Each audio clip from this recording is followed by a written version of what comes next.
74세 할머니의 병실에 남편이 다른 여자와 나타났습니다. 순자야, 나 결혼하고 싶어. 이 사람이 내 첫사랑이야. 조로는 무슨 이혼으로 가요. 변호사 선임했어요. 오빠, 이제 나랑 행복하게 살아요. 하지만 그 첫사랑의 정체는 2년간 8천만 원 받아먹고 29살 남자친구와 놀던 여자가 무슨 사랑이에요? 미경아, 왜 연락을 안 받니? 45년 참고 산 할머니의 완벽한 복수가 시작됩니다. 제 이름은 오순자입니다. 올해 74이에요. 이 나이에 제가 이런 이야기를 하게 될 줄은 꿈에도 몰랐어요. 그날은 2023년 11월 15일이었습니다. 고관절 수술을 받고 나서 일주일째 되던 날이었어요. 병실 창가로 들어오는 오후 햇살이 유독 따스했던 걸 지금도 기억해요. 수술 부위가 아직 욱신거렸지만 의사 선생님은 회복이 빠르다고 하셨거든요. 그때 저는 정말 순진했어요. 남편이 병문안을 오겠다고 했을 때 그저 고마웠거든요. 결혼한 지 45년 상규 씨가 저를 병문안 온 건 손에 꼽을 정도였으니까요. 평소에는 남자가 병원에 뭐하러 가냐며 면박을 주곤 했는데 말이에요. 병실 문이 열렸을 때 저는 환하게 웃으며 인사할 준비를 하고 있었어요. 그런데 상규 씨 옆에 모르는 여자가 서 있었어요. 50대쯤 되어 보이는 파마를 곱게 한 여자였죠. 그 여자는 상규 씨 팔에 자기 팔을 끼고 있었어요. 마치 부부처럼요. 여보 왔구나. 제가 어색하게 말했을 때 상규 씨는 저를 보더니 그 여자 쪽으로 고개를 돌렸어요. 그리고는 정말 태연하게 말했습니다. 순자야, 내가 할 말이 있어서 왔어. 이 사람은 박미경 씨야. 내 첫사랑이고. 그 순간 병실이 갑자기 조용해졌어요. 복도에서 들리던 발걸음 소리도 간병인들의 웃음소리도 모든 게 멈춘 것 같았어요. 제 심장만 쿵쿵 뛰고 있었죠. 첫사랑이라고? 저도 모르게 되물었어요. 그러자 상규 씨가 고개를 끄덕이더니 제가 평생 듣고 싶지 않았던 말을 했어요. 나 결혼하고 싶어.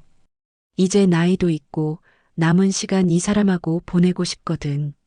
그 여자 박미경이라는 사람이 제 앞에서 상규 씨 팔을 꽉 잡더니 말했어요. 오빠 미안해요. 이렇게 갑자기 찾아와서 오빠라고 부르더라고요. 제 남편을. 저는 그 순간 뭐라고 대답해야 할지 몰랐어요. 고관절이 아픈 것보다 더 아픈 게 가슴이었거든요. 45년을 함께 산 사람이 제가 아파서 누워있는 병실에서 다른 여자와 손을 잡고 나타나서 조론을 말하다니요. 조론이 뭐야? 제가 물어보니까 상규 씨가 마치 준비한 말처럼 대답했어요. 황혼 이혼 있잖아. 그것보다 좀 더 원만하게 서로 좋게 헤어지는 거야. 요즘 많이 한다던데. 좋게 헤어지자고요? 45년을 함께 살면서 자식 둘 키우고 시부모님 모시고 남편 뒷바라지하면서 살아온 저한테 좋게 헤어지자고요? 그 순간 저는 깨달았어요. 아, 이 사람이 진짜구나. 정말로 나를 버리려고 하는구나. 박미경이라는 여자가 제게 인사를 건넸어요. 안녕하세요, 사모님. 저는 박미경이라고 해요. 상규 오빠와는 옛날부터 알고 지낸 사이예요. 옛날부터 알고 지낸 사이라고요? 그럼 결혼하고 나서도 계속 만나고 있었다는 얘기잖아요. 저는 그때 처음으로 화가 났어요. 아니, 화라기보다는 배신감이었어요. 이 나이에 남편한테 이런 배신을 당할 줄은 정말 몰랐거든요. 상규 씨, 제가 남편을 불렀어요. 평소에는 여보라고 불렀는데 그날은 왜 그런지 이름으로 불렀어요. 45년을 살았는데 지금 내가 아파서 누워 있는데 이게 할 짓이야? 상규 씨가 미안한 표정을 지으며 말했어요. 순자야, 미안해. 근데 나도 남은 인생이 얼마 안 되잖아. 그동안 참고 살았는데 이제는 내가 원하는 대로 살고 싶어. 참고 살았다고요? 뭘 참고 살았다는 거죠? 저야말로 45년 동안 참고 살았는데 그 여자가 또 말했어요.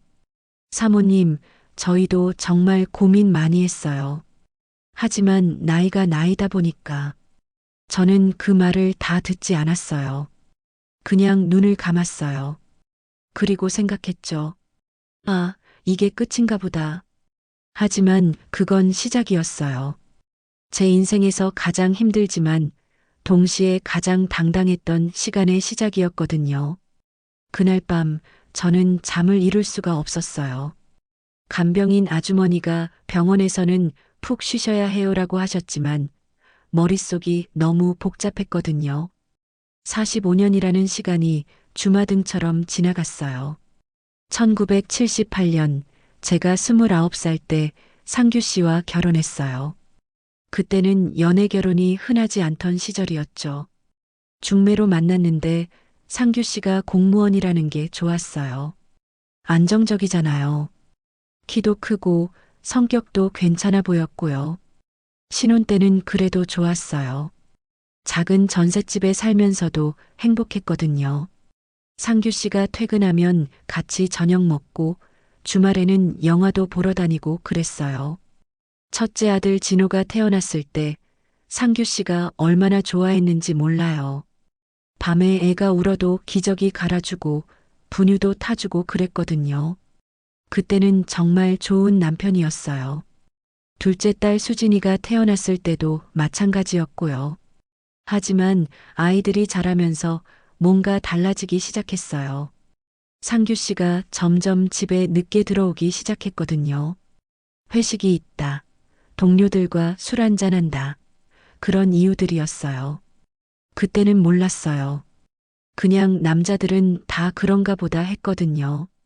시어머님이 돌아가시기 전 3년 동안은 정말 힘들었어요. 시어머님이 치매에 걸리셔서 하루 종일 돌봐드려야 했거든요.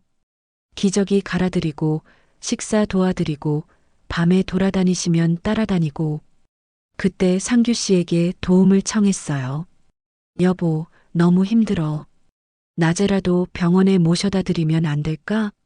그랬더니 상규 씨가 뭐라고 했는지 아세요? 내 어머니를 남한테 맡기자는 거야? 며느리가 할 일을 하는 거지. 뭘 그런 소리를 해. 며느리가 할 일이래요. 그럼 아들인 당신은 뭘 했냐고요. 그때부터 저는 깨달았어요. 아, 이 사람에게 나는 그냥 집안일 하는 사람이구나. 아이들 교육도 다 제가 했어요.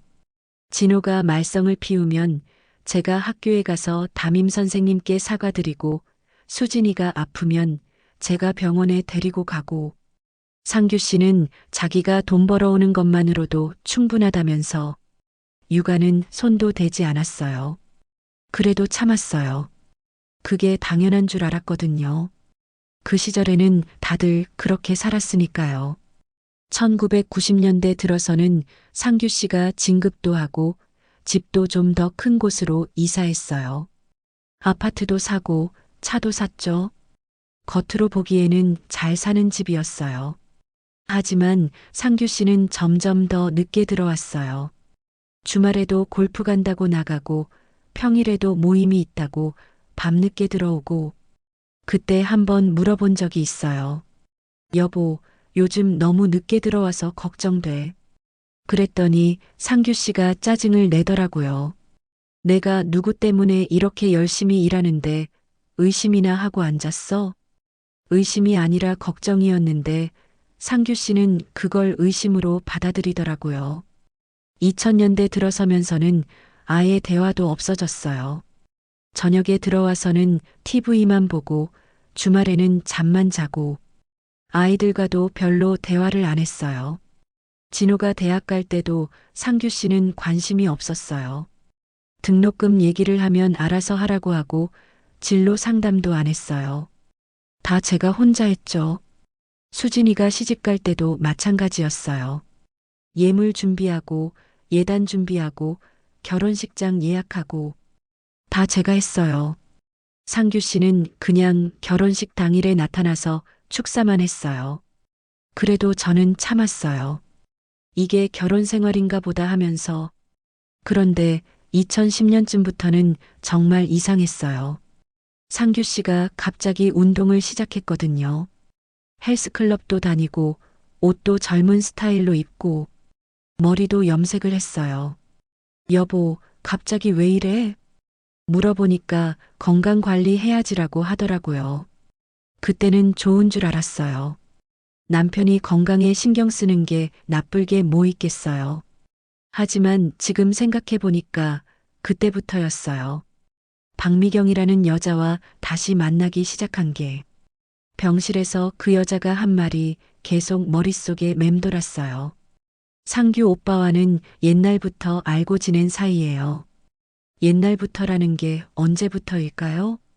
혹시 결혼하기 전부터였을까요? 아니면 결혼한 후에도 계속 연락하고 지냈던 걸까요? 생각할수록 화가 났어요. 아니, 화라기보다는 허무했어요. 45년 동안 저는 뭘 하고 산 거죠? 남편 뒷바라지, 시부모 모시기, 자식 키우기. 그게 다였어요. 제 꿈도 제 인생도 없었어요. 젊을 때 간호사가 되고 싶었거든요. 하지만 결혼하면서 꿈을 포기했어요. 아이들 키우느라 일할 시간도 없었고 상규 씨도 집안일이나 제대로 해라고 했거든요. 친구들과 만나는 것도 점점 줄어들었어요. 가정주부가 밖에서 뭘 그리 할 일이 많냐고 하면서 눈치를 주니까요. 취미 활동도 없었어요. 책 읽는 걸 좋아했는데 그런 거 읽을 시간에 집안일이나 하라고 하니까 포기했어요. 결국 저는 45년 동안 이상규의 아내, 진호와 수진이의 엄마, 시어머니의 며느리로만 살았던 거예요. 오순자라는 사람은 없었던 거죠. 그런데 그 남편이 지금 저한테 결혼을 하자고 해요. 첫사랑이 나타났으니까 이제 저는 필요 없다고요. 그 순간 정말 억울했어요. 이렇게 끝날 수는 없다고 생각했어요. 아니야, 이렇게 당할 수는 없어. 그때 처음으로 마음먹었어요. 결혼은 무슨 이혼으로 가자고. 퇴원한 다음 날 저는 곧바로 변호사 사무실로 향했어요. 다리는 아직 완전히 낫지 않았지만 지팡이를 짚고라도 가야겠더라고요. 인터넷에서 이혼 전문 변호사를 검색해서 찾아간 곳은 시내 중심가에 있는 법무법인이었어요. 박 변호사라는 분이 상담을 해주셨는데 40대쯤 되어 보이는 차분한 분이었어요. 어떤 일로 오셨나요? 박 변호사님이 물어보시니까 저는 처음에는 말이 잘 안 나왔어요. 이런 일을 처음 겪어보는 거니까요. 제 남편이 갑자기 결혼을 하자고 해요. 다른 여자가 있고요. 아, 그러시군요. 혹시 구체적으로 설명해 주실 수 있으세요? 그래서 저는 병실에서 있었던 일을 자세히 말씀드렸어요. 남편이 박미경이라는 여자와 함께 나타나서 첫사랑이라고 소개했다는 것, 결혼을 하자고 했다는 것까지요. 박 변호사님이 진지하게 들으시더니 말씀하셨어요. 사모님, 우선 결혼이라는 건 법적으로 정해진 용어가 아니에요. 결국 이혼이죠. 그런데 남편분이 다른 여성과 불륜 관계에 있다면 이것은 민법상 이혼 사유에 해당합니다. 그럼 어떻게 해야 하나요? 몇 가지 방법이 있어요. 우선 협의 이혼을 시도해 볼 수도 있고 조정 이혼, 그리고 마지막에는 재판 이혼도 있습니다. 하지만 사모님 상황을 보면 재산 분할과 위자료 문제가 중요할 것 같네요. 재산 분할이라는 말을 들으니까 갑자기 현실적으로 다가왔어요. 재산이 얼마나 있는지 정확히 알고 계세요? 박 변호사님이 물어보시니까 저는 머뭇거렸어요. 사실 상규 씨가 재산 관리를 다 했거든요. 저는 생활비만 받아서 집안일만 했으니까요. 잘 모르겠어요. 남편이 다 관리했거든요. 그럼 우선 재산 조사부터 해야겠네요. 부동산, 예금, 주식, 보험 등을 모두 파악해야 합니다. 그리고 만약 남편분이 다른 여성에게 돈을 준 증거가 있다면 그것도 중요한 자료가 될 수 있어요. 박 변호사님은 정말 친절하게 설명해 주셨어요. 사모님, 45년 혼인 기간이면 재산 분할에서 상당히 유리하실 거예요. 특히 남편분이 불륜을 저질렀다면 위자료도 받으실 수 있고요. 위자료라는 말을 들으니까 마음이 좀 후련했어요. 45년 동안 받은 정신적 고통에 대한 보상을 받을 수 있다는 얘기니까요. 상간녀한테도 소송을 걸 수 있나요? 제가 물어보니까 박 변호사님이 고개를 끄덕이시더라고요. 네, 가능해요. 남의 혼인관계를 파탄시킨 상간녀에게는 정신적 피해에 대한 위자료를 청구할 수 있습니다. 그 말을 듣고 나니까 정말 시원했어요. 그 박미경이라는 여자도 가만두지 않겠다는 생각이 들었거든요. 그럼 어떻게 진행하면 되나요? 우선 증거 수집이 중요해요. 남편분과 상간녀의 불륜 관계를 입증할 수 있는 자료들을 모아야 해요. 사진, 통화 기록, 카드 사용 내역, 주변 사람들의 증언 등등이요. 증거 수집이라 생각해 보니까 쉽지 않을 것 같았어요. 저는 탐정도 아니고 어떻게 증거를 모으죠? 박 변호사님이 제 마음을 아시는지 말씀하셨어요. 사모님, 걱정하지 마세요. 전문 조사기관의 도움을 받을 수도 있고 의외로 증거는 가까운 곳에 있는 경우가 많아요. 예를 들어 남편분의 휴대폰이나 컴퓨터, 그리고 신용카드 사용 내역 같은 것들 말이에요. 그날 집에 돌아와서 곰곰 생각해 봤어요. 정말 이런 일을 벌여도 될까? 하지만 45년 동안 참고 살았는데 이제 와서 또 참을 수는 없었어요. 상규 씨는 아직 집에 있었어요. 퇴직한 지 얼마 안 돼서 시간이 많거든요. 제가 변호사를 만나고 왔다고 하니까 놀라더라고요. 순자야, 뭐하러 변호사를 만나? 졸혼 얘기하려고. 그럼 그냥 서로 좋게 헤어지면 되지. 왜 변호사까지? 좋게 헤어지자고? 45년을 살았는데 어떻게 좋게 헤어져? 상규 씨가 당황하는 게 보였어요. 아마 제가 순순히 따라줄 거라고 생각했나 봐요. 그럼 어떻게 하자는 거야? 이혼해. 대신 재산 분할하고 위자료 받을 거야. 상규 씨 얼굴이 굳어졌어요. 위자료는 무슨, 내가 뭘 잘못했다고. 박미경 씨와 언제부터 만났어? 그건 몇 년 동안 나 몰래 바람피웠지? 상규 씨가 대답을 못했어요. 그 침묵이 답이었죠. 그날 밤부터 저는 본격적으로 증거 수집을 시작했어요. 상규 씨가 자고 있을 때 휴대폰을 살펴봤어요. 비밀번호는 쉽게 알아냈어요. 결혼기념일이더라고요. 참 아이러니하죠? 휴대폰에는 정말 많은 것들이 있었어요. 박미경과의 문자 메시지들, 통화 기록들, 그리고 충격적인 건 사진들이었어요. 같이 여행 간 사진들, 식당에서 찍은 사진들. 가장 충격적이었던 건 계좌 이체 기록이었어요. 박미경에게 매달 일정 금액을 보내고 있더라고요. 제가 생활비 달라고 할 때마다 돈이 없다고 하면서 그 여자에게는 돈을 보내고 있었던 거예요. 그 순간 정말 화가 났어요. 분노가 치밀어 올랐어요. 하지만 동시에 다행이라는 생각도 들었어요. 이제 확실한 증거가 있으니까요. 다음 날 바로 박 변호사님께 연락드렸어요.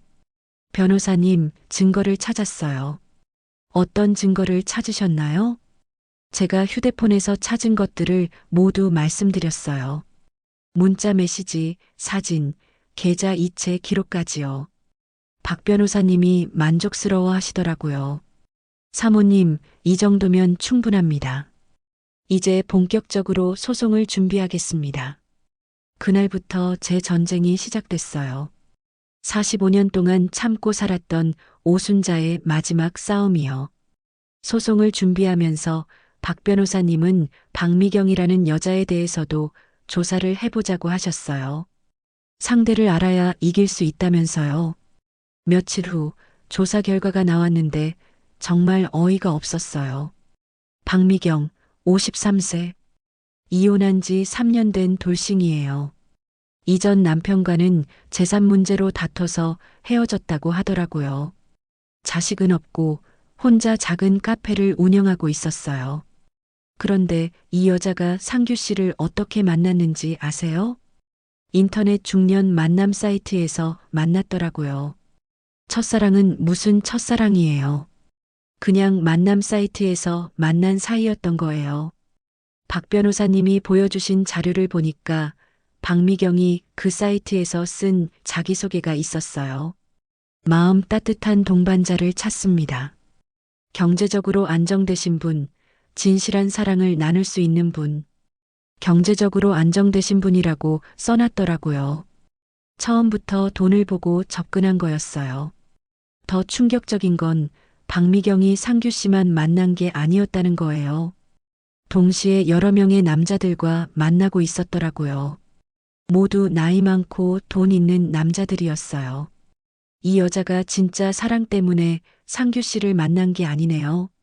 제가 말하니까 박 변호사님이 고개를 끄덕이셨어요. 네, 전형적인 금전 목적의 접근이에요. 이런 증거들이 있으면 상간녀 소송에서 유리할 거예요. 그런데 더 어이없는 건 상규 씨가 박미경에게 얼마나 많은 돈을 썼는지였어요. 계좌 추적을 해보니까 지난 2년 동안 박미경에게 보낸 돈이 총 8천만 원이 넘었어요.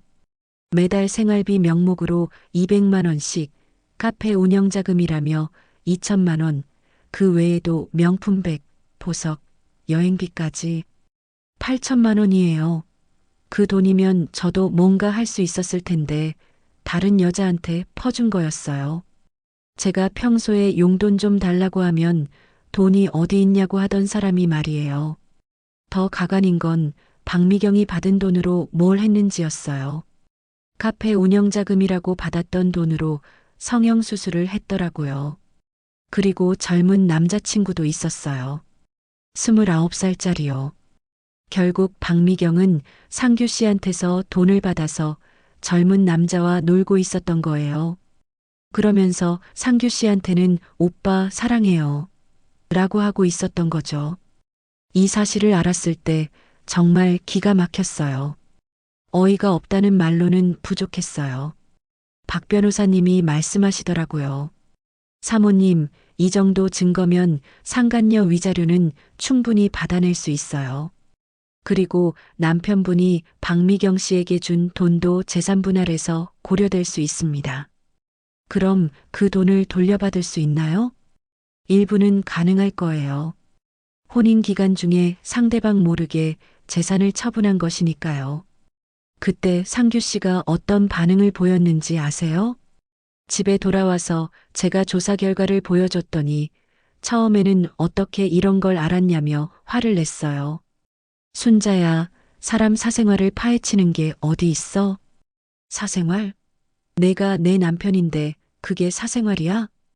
그래도 이런 식으로. 그럼 어떻게 해야 돼? 당신이 솔직하게 말했어야지. 상규 씨가 할 말이 없어서 입을 다물었어요. 그런데 제가 박미경의 다른 남자들 얘기를 했을 때는 정말 충격받더라고요. 미경이가 다른 남자가 있다고? 있어요. 29살짜리. 그 애한테도 돈 쓰고 있어요. 당신 돈으로. 상규 씨 얼굴이 새하얗게 되더라고요. 그럴 리가 없어. 미경이는 나를 진심으로. 진심? 돈 보고 접근한 여자한테 무슨 진심을 기대해? 제가 만남 사이트 프로필을 보여주니까 상규 씨가 정말 충격받은 표정이었어요. 이게 뭐야? 당신이 만난 첫사랑의 정체예요. 그때 상규 씨가 처음으로 후회하는 표정을 지었어요. 하지만 이미 늦었죠. 순자야, 내가 잘못 생각했나 봐. 지금 와서 후회해도 소용없어요. 이미 소송 넣었어요. 소송을 넣었다고? 네. 이혼 소송이랑 상간녀 위자료 소송. 둘 다 넣었어요. 상규 씨가 정말 당황하더라고요. 아마 제가 순순히 조론에 응할 거라고 생각했나 봐요. 그날 밤 상규 씨가 박미경에게 전화를 걸었어요. 제가 옆에서 듣고 있었거든요. 미경아, 우리 얘기 좀 해야겠어. 전화 너머에서 박미경이 뭐라고 하는지는 들리지 않았지만 상규 씨 표정을 보니까 별로 좋은 대답은 아닌 것 같았어요. 미경아, 내가 지금 상황이 좀. 박미경이 뭔가 말하니까 상규 씨가 급하게 말했어요. 아니야, 그게 아니라. 소송이 걸렸어. 그 순간 전화가 끊어졌어요. 박미경이 전화를 끊은 거죠. 상규 씨가 다시 전화를 걸었지만 받지 않더라고요. 그때 상규 씨 얼굴을 보니까 정말 초라했어요. 74살 노인이 여자한테 차인 표정이었거든요. 이제 알겠어요? 그 여자가 당신을 어떻게 생각하는지. 제가 말하니까 상규 씨가 고개를 숙였어요. 하지만 저는 동정하지 않았어요. 45년 동안 저를 속이고 바람 피운 사람한테 왜 동정을 해요? 이제 본격적인 법정 싸움이 시작될 시간이었어요. 첫 번째 조정 신청이 나간 건 2024년 1월이었어요. 법원에서 조정을 통해 원만하게 해결해 보자는 거였죠. 그날 아침 정장을 입고 법원에 갔어요. 74살에 법원에 갈 줄은 정말 몰랐어요. 박 변호사님이 옆에 계셔서 다행이었어요. 조정실에 들어가니까 상규 씨가 이미 와 있었어요. 변호사도 한 명 데리고 왔더라고요. 제 앞에 앉은 상규 씨는 많이 초라해 보였어요. 조정위원분이 말씀하셨어요.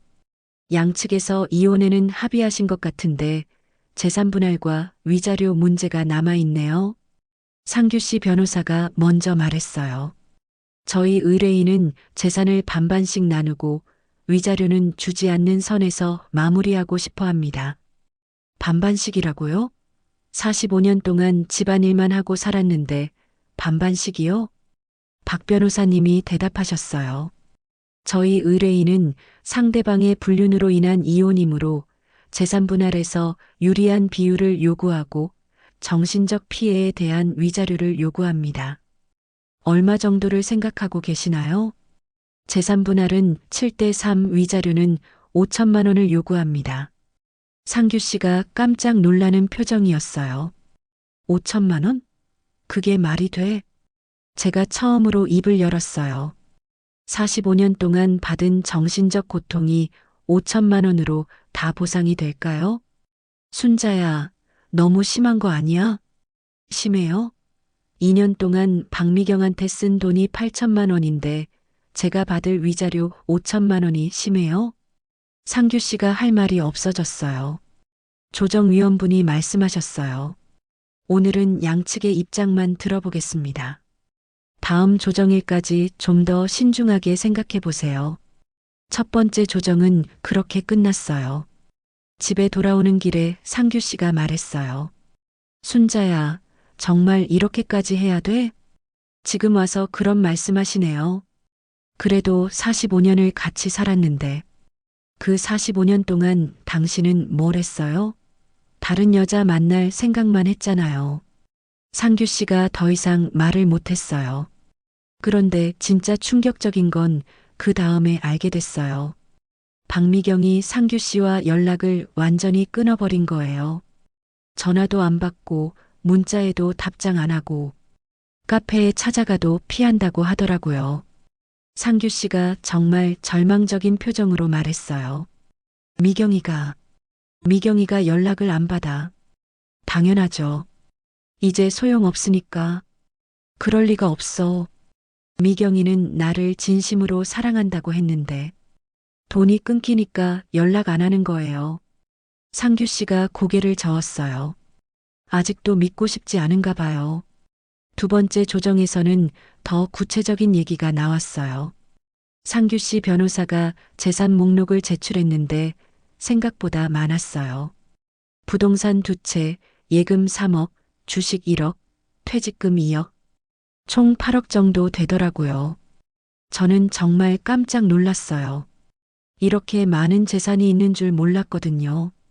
상규 씨가 늘 돈 없다고 했는데 말이에요. 박 변호사님이 말씀하셨어요. 재산 분할 비율을 7대 3으로 하면 약 5억 6천만 원, 위자료 5천만 원에서 총 6억 1천만 원을 요구합니다. 상규 씨가 벌떡 일어섰어요. 6억? 그럼 나는 뭘로 살라고? 2억 4천만 원 남잖아요. 충분히 사실 수 있어요. 2억으로 어떻게 살아? 저는 45년 동안 용돈도 제대로 못 받고 살았어요. 그때 상규 씨 변호사가 말했어요. 저희는 재산분할 6대 4 위자료 1천만 원을 제안합니다. 박 변호사님이 고개를 저었어요. 받아들일 수 없습니다. 상대방의 불륜이 명백하고 혼인 기간도 45년이나 됩니다. 조정은 결렬됐어요. 이제 진짜 재판으로 가야 하는 거였어요. 그런데 그 사이에 더 충격적인 일이 일어났어요. 박미경이 상규 씨를 완전히 차버린 거예요.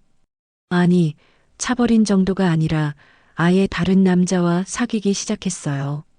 29살짜리 남자친구와 공식적으로 사귀기 시작한 거죠. 상규 씨가 그 사실을 알았을 때 정말 충격받더라고요. 미경이가 다른 남자와. 지금 알았어요? 원래 그런 여자였다니까요. 상규 씨가 박미경한테 마지막으로 전화를 걸었어요. 제가 옆에서 들었거든요. 미경아, 나야. 우리 얘기 좀 해. 전화 너머에서 박미경이 뭐라고 하는지는 들리지 않았지만 상규 씨 얼굴이 점점 굳어지더라고요. 그럼 그동안 나한테 한 말들은 다 거짓말이었어? 또 뭔가 말하니까 상규 씨가 소리쳤어요. 돈이 다야? 사랑은? 그 순간 전화가 끊어졌어요. 상규 씨가 주저앉더라고요. 74살 노인이 여자한테 완전히 차인 거예요. 이제 알겠어요? 제가 왜 이혼하려고 하는지. 상규 씨가 고개를 들더니 말했어요. 순자야, 미안해. 지금 와서 미안하다고 해서 뭐가 달라져요? 내가 정말 바보였어. 알고 있어요. 상규 씨가 정말 초라해 보였어요. 하지만 저는 동정하지 않았어요. 자업자득이니까요. 재판은 3월에 시작될 예정이었어요. 이제 정말 끝장을 볼 시간이 왔어요. 2024년 3월 15일 드디어 재판이 시작됐어요. 가정법원 3층 법정이었는데 처음 들어가 봤을 때 정말 긴장됐어요. 판사님은 50대 정도 되어 보이는 여성분이었어요. 엄숙한 분위기 속에서 재판이 시작됐죠. 이혼 청구 사건 및 상간녀 위자료 청구 사건을 함께 진행하겠습니다. 박 변호사님이 먼저 저희 주장을 정리해서 말씀해 주셨어요. 원고 오순자는 45년간의 혼인 생활 중 피고 이상규의 지속적인 불륜으로 인해 극도의 정신적 고통을 받았습니다. 특히 원고가 고관절 수술로 입원 중일 때 피고가 상간녀와 함께 나타나 조론을 요구한 것은 매우 충격적인 일이었습니다. 그 다음에 증거 자료들이 제출됐어요.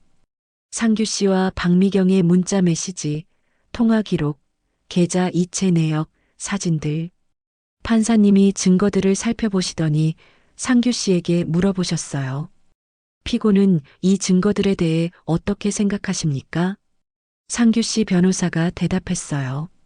저희 의뢰인은 박미경 씨와의 관계를 인정하지만 이는 부부관계가 이미 파탄된 상태에서 일어난 일이라고 봅니다.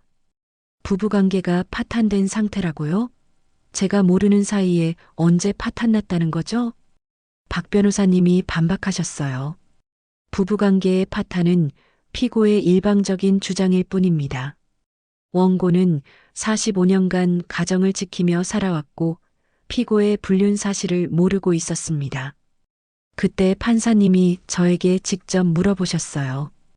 원고께서는 언제부터 남편의 외도를 알게 되셨나요? 작년 11월 병원에서 처음 알았습니다. 그 전까지는 전혀 몰랐어요. 45년 혼인 생활 동안 부부관계는 어땠습니까? 그 질문을 받았을 때 정말 마음이 복잡했어요. 하지만 솔직하게 대답했어요. 좋지는 않았지만 그래도 부부로서 의무는 다했다고 생각해요. 저는 집안일과 육아, 시부모님 모시기를 모두 했고 남편도 가장으로서 생활비는 주었으니까요. 그런데 언제부터 관계가 소원해졌다고 느끼셨나요? 10년 전쯤부터요. 남편이 운동을 시작하고 옷차림도 신경 쓰기 시작했거든요. 그때는 건강 관리라고 생각했는데 지금 보니까 다른 여자를 만나려고 그랬던 것 같아요. 판사님이 고개를 끄덕이시더니 상규 씨에게 물어보셨어요.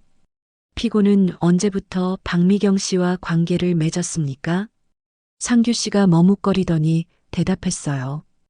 2년, 아니 3년 전쯤입니다. 그 기간 동안 박미경 씨에게 얼마나 많은 돈을 주었습니까? 정확히는 잘 모르겠습니다. 박 변호사님이 계좌 내역을 제출하며 말씀하셨어요.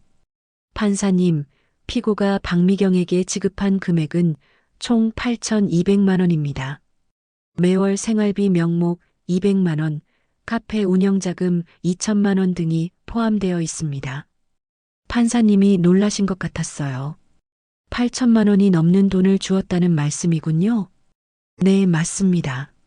그때 제가 참지 못하고 말했어요. 판사님, 저는 45년 동안 용돈 한 번 제대로 받아본 적이 없어요. 필요한 것 있으면 하나하나 허락받아야 했는데 그 여자한테는 매달 200만 원씩 줬어요. 제 목소리가 떨렸어요. 분노와 서러움이 섞인 목소리였죠. 그리고 제가 고관절 수술하고 아플 때 그 여자와 손잡고 나타나서 조론하자고 했어요. 45년을 함께 산 아내한테 그럴 수 있나요? 법정이 조용해졌어요.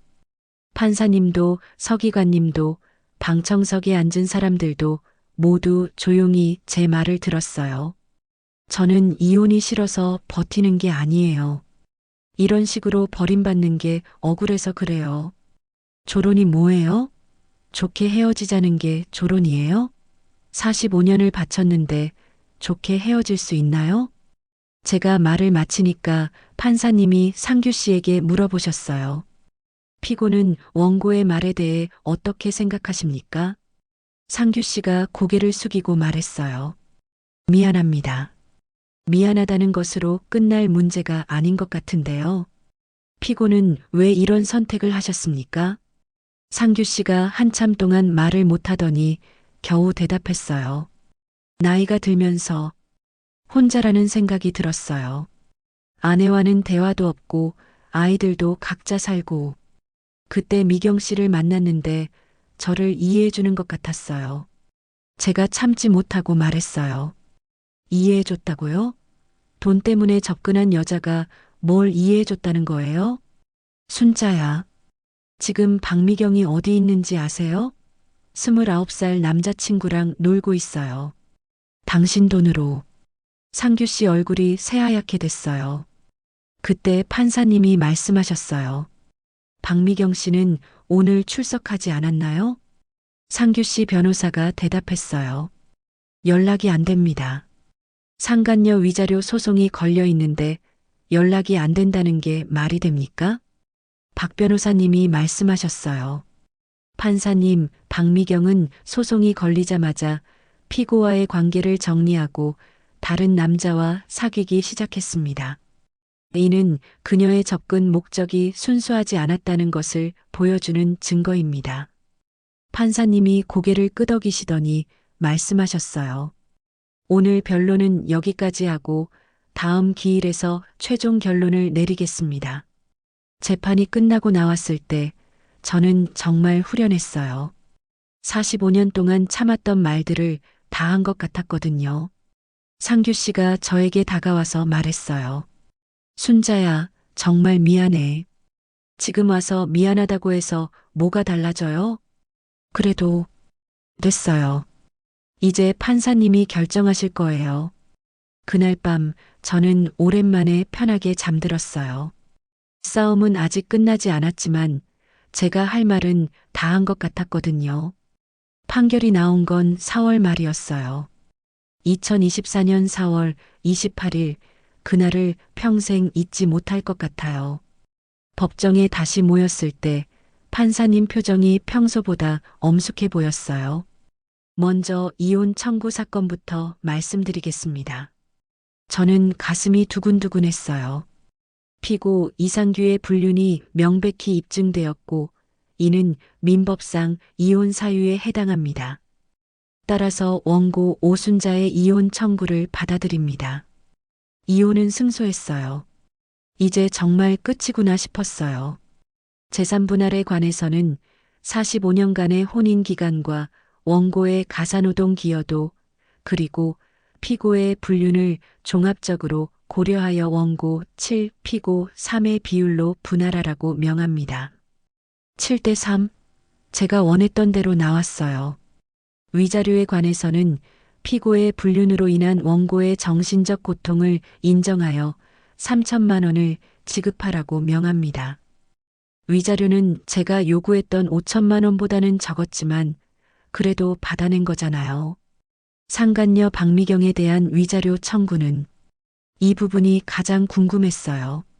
박미경이 혼인관계를 파탄시킨 것이 명백하므로 1,500만 원을 지급하라고 명합니다. 상간녀 위자료까지 받아낸 거예요. 총정리하면 재산 8억 중에서 5억 6천만 원과 위자료 3천만 원, 상간녀 위자료 1,500만 원까지 해서 총 6억이 넘는 돈을 받게 된 거였어요. 상규 씨는 2억도 안 되는 돈만 남게 됐죠. 판결이 끝나고 나왔을 때 상규 씨가 정말 충격받은 표정이었어요. 이렇게 될 줄은 몰랐어. 당연한 결과예요. 박 변호사님이 축하해 주셨어요. 사모님, 정말 좋은 결과입니다. 재산분할 7대 3은 쉽게 나오는 비율이 아니에요. 저는 정말 기뻤어요. 45년 만에 처음으로 이긴 기분이었거든요. 그런데 정말 어이없는 일이 벌어졌어요. 박미경이 상간녀 위자료 1,500만 원을 내라는 판결이 나왔는데 그 여자가 갑자기 사라진 거예요. 카페도 정리하고 집도 빼고 휴대폰도 바꿔버렸어요. 완전히 잠적해버린 거죠. 상규 씨가 그 사실을 알았을 때 정말 멘붕이었어요. 미경이가 사라졌다고? 당연하죠. 돈 낼 생각이 없으니까 도망간 거예요. 연락처도 모르겠다고. 진작 그럴 줄 알았어야죠. 상규 씨가 정말 절망적인 표정으로 말했어요. 그럼 2년 동안 나한테 한 말들은 다 거짓말이었던 거야? 지금 알았어요? 상규 씨는 그때서야 현실을 깨달았나 봐요. 자신이 얼마나 바보였는지를. 더 가관인 건 박미경이 도망가기 전에 상규 씨가 마지막으로 준 돈까지 들고 갔다는 거예요. 지난달에 준 300만 원까지 말이에요. 결국 상규 씨는 아내도 잃고 사랑도 잃고 돈도 잃었어요. 완전히 빈털터리가 된 거죠. 재산 분할로 2억도 안 되는 돈만 남았는데 그나마 빌라 한 채 사면 현금은 거의 남지 않는 상황이었어요. 상규 씨가 저에게 마지막으로 말했어요. 순자야, 정말 미안해. 내가 잘못했어. 이제 와서 미안해도 소용없어요. 그래도 됐어요. 이제 각자 살아요. 그날 상규 씨는 집을 나갔어요. 45년 동안 함께 살던 집에서 짐을 싸서 나가는 뒷모습을 보니까 좀 서러웠어요. 하지만 자업자득이니까 어쩔 수 없죠. 며칠 후에 들은 얘기인데 상규 씨가 시내 쪽방촌에 방 하나 얻어서 살고 있다고 하더라고요. 77살 노인이 쪽방에서 혼자 사는 거예요. 어떤 날은 편의점에서 라면 사다가 끓여 먹는 모습을 봤다는 사람도 있었어요. 그 얘기를 들었을 때는 좀 마음이 아팠어요. 그래도 45년을 함께 산 사람인데. 하지만 동정하지는 않았어요. 자기가 선택한 길이니까요. 박미경은 결국 잠적해서 상간녀 위자료는 받지 못했어요. 하지만 상관없었어요. 그 여자가 도망간 것만으로도 충분히 응징받은 거니까요. 상규 씨는 가끔 전화를 걸어와서 용서해달라고 하기도 해요. 하지만 저는 받지 않아요. 이미 끝난 일이니까요. 아이들은 처음에는 왜 이혼까지 했냐고 했지만 사정을 알고 나서는 제 편을 들어줬어요. 엄마가 잘했어. 그런 아빠와 왜 살아? 진호가 그렇게 말해줬을 때 정말 고마웠어요. 수진이도 엄마, 이제 엄마 인생 사세요라고 했어요. 그때 저는 깨달았어요. 이제 정말 제 인생을 살 수 있겠구나. 2024년 6월, 저는 고향으로 내려왔어요. 전라남도 순천에 있는 작은 마을이에요. 어릴 때 살던 동네 근처에 조그만 전원주택을 샀어요. 45년 만에 제 이름으로 된 집을 갖게 된 거예요. 집에는 작은 마당이 있어서 꽃을 심었어요. 장미, 나팔꽃, 코스모스. 어릴 때 어머니가 기르셨던 꽃들이에요. 서울에서는 꽃 한 폭이 제대로 길러본 적이 없었거든요. 상규 씨가 쓸데없는 짓이라고 했거든요. 하지만 이제는 달라요. 제가 원하는 꽃을 마음껏 기를 수 있어요. 아침에 일어나서 마당에 물을 주는 시간이 가장 행복해요. 꽃들이 점점 자라나는 걸 보면 뿌듯하거든요. 이웃분들도 참 좋아요. 옆집 할머니는 김치를 나눠주시고 앞집 할아버지는 직접 기른 채소를 갖다 주세요. 오 선생, 혼자 사시기 힘들지 않소? 처음에 물어보셨을 때 이렇게 대답했어요. 45년 동안 혼자 살았는데 뭐가 힘들겠어요. 정말 그래요. 혼자 사는 게 이렇게 편할 줄 몰랐어요. 아침에 일어나고 싶을 때 일어나고, 먹고 싶은 것 해먹고, 보고 싶은 TV 보고, 누구 눈치 볼 것도 없어요. 가끔 아이들이 놀러 와요. 진호는 한 달에 한 번씩, 수진이는 2달에 한 번씩 와요. 엄마, 혼자 살기 어떠세요? 수진이가 물어보니까 저는 웃으며 대답했어요. 너무 좋아. 이제야 내 인생을 사는 것 같아. 정말요? 정말. 45년 동안 남편 뒷바라지, 시부모 모시기, 너희 키우기만 했는데 이제는 내가 하고 싶은 일을 할 수 있어. 실제로 저는 하고 싶었던 일들을 하나씩 시작했어요. 첫 번째는 독서예요. 마을 도서관에서 책을 빌려다가 읽어요. 젊을 때 읽고 싶었던 소설들, 시집들.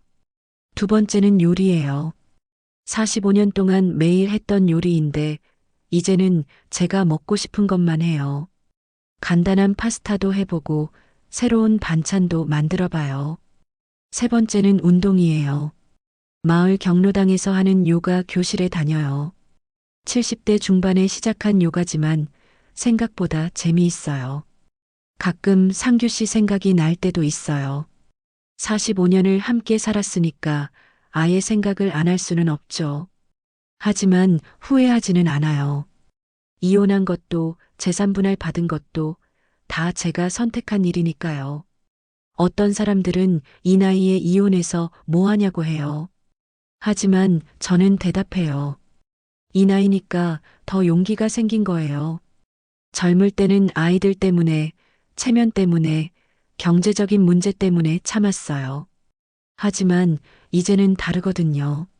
아이들도 다 컸고, 체면은 별로 중요하지 않고, 경제적으로도 독립할 수 있게 됐으니까요. 가장 중요한 건 이제 저에게도 시간이 얼마 남지 않았다는 걸 아니까요. 70대 중반이면 아무리 건강해도 20년, 30년 더 살기는 어렵잖아요. 그 시간을 남편 눈치 보면서 살 수는 없어요. 마을 사람들과 이야기하다 보면 비슷한 처지의 분들이 많아요. 나도 우리 영감한테 실망이 많아. 하지만 이 나이에 어떻게 혼자 살아?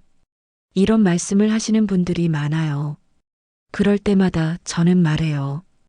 혼자 사는 게 생각보다 괜찮아요. 한번 용기 내보세요. 물론 모든 분들이 저처럼 할 수는 없어요. 경제적인 문제도 있고, 건강 문제도 있고, 하지만 가능하다면 자신을 위한 선택을 했으면 좋겠어요. 지난주에는 정말 반가운 일이 있었어요. 고등학교 때 친구를 만난 거예요. 순자야, 정말 오랜만이다. 50년 만에 만난 친구였어요. 그 친구도 혼자 살고 있더라고요. 남편이 몇 년 전에 돌아가셨다고 해요. 너는 어떻게 지내? 제가 이혼 얘기를 하니까 깜짝 놀라더라고요. 이 나이에 이혼을? 용기 있네. 참고 살 수 없어서 그랬어. 잘했어. 나도 가끔 생각해봐. 만약 우리 영감이 살아있었으면 어땠을까 하고. 아마 나도 너처럼 했을 거야. 그 친구와 이야기하면서 깨달았어요. 저만 이런 생각을 하는 게 아니구나. 많은 여성들이 비슷한 상황에서 살고 있구나. 어제는 마당에서 꽃을 돌보다가 문득 생각이 들었어요. 만약 45년 전으로 돌아간다면 상규 씨와 결혼하지 않을까? 아마 그래도 결혼했을 것 같아요. 그때는 그게 당연한 선택이었으니까요. 하지만 더 일찍 깨달았을 것 같아요. 내 인생이 소중하다는 걸. 지금 젊은 여성들을 보면 부러워요. 자신의 꿈을 찾아가고 독립적으로 살고 원하지 않으면 결혼하지 않기도 하고 저희 세대는 그런 선택권이 없었어요. 결혼하는 게 당연하고 남편을 따르는 게 당연하고 참는 게 미덕이라고 배웠거든요. 하지만 이제는 달라요. 늦었지만 제 선택을 할 수 있게 됐어요. 오늘도 마당에 나가서 장미꽃에 물을 줬어요. 빨간 장미가 정말 예쁘게 피었더라고요. 예쁘다, 정말 예쁘다. 혼자 중얼거리면서 웃었어요. 45년 만에 제 마음대로 기른 꽃이에요. 그 누구의 허락도 받지 않고 제 돈으로 제 취향에 맞게 기른 꽃이에요. 이게 자유구나. 이게 내 인생이구나 싶었어요. 상규 씨는 지금 어떻게 살고 있을까요? 가끔 궁금해지기도 해요. 하지만 찾아보지는 않아요. 이미 끝난 인연이니까요. 박미경은 어떻게 됐을까요? 아마 또 다른 남자를 찾고 있겠죠. 그런 사람은 평생 그렇게 살 거예요. 저는 다릅니다. 이제 누구에게도 의존하지 않고 살 거예요. 제 힘으로, 제 의지로, 제 방식대로. 74살에 시작한 새로운 인생이에요. 늦었다고 생각할 수도 있지만 저는 늦지 않았다고 생각해요. 인생은 언제든 새로 시작할 수 있거든요. 결혼이 제 인생의 전부였던 시절은 끝났어요. 이제는 오순자의 인생입니다. 매일 아침 마당에 나가서 꽃에게 말해요. 오늘도 예쁘게 피워줘서 고마워. 그리고 제 자신에게도 말해요. 순자야, 오늘도 잘 살았어. 내일도 잘 살자. 이게 제가 74살에 찾은 행복이에요. 크지 않지만 진짜 행복이에요. 졸혼? 그런 거 없어요. 저는 당당하게 이혼했고 당당하게 새로운 인생을 살고 있어요. 이게 바로 오순자의 진짜 이야기입니다. 여러분, 제 이야기가 어떠셨나요? 혹시 비슷한 상황에 계신 분들이 있다면 용기 내시라고 말씀드리고 싶어요. 나이는 숫자일 뿐이에요. 언제든 새로운 선택을 할 수 있어요. 참는 것만이 미덕은 아니에요. 때로는 용기 있는 선택이 필요해요. 저는 74살에 새로운 인생을 시작했어요. 여러분도 할 수 있어요. 제 이야기가 누군가에게 도움이 되었으면 좋겠어요. 다음에 또 다른 이야기로 찾아뵙겠어요. 오순자였습니다. 감사합니다. 오늘의 사연만 땅 이야기는 여기까지입니다. 언제나 따뜻한 마음으로 함께 해주셔서 감사합니다. 구독과 좋아요는 큰 힘이 됩니다. 늘 건강하시고 평안하세요.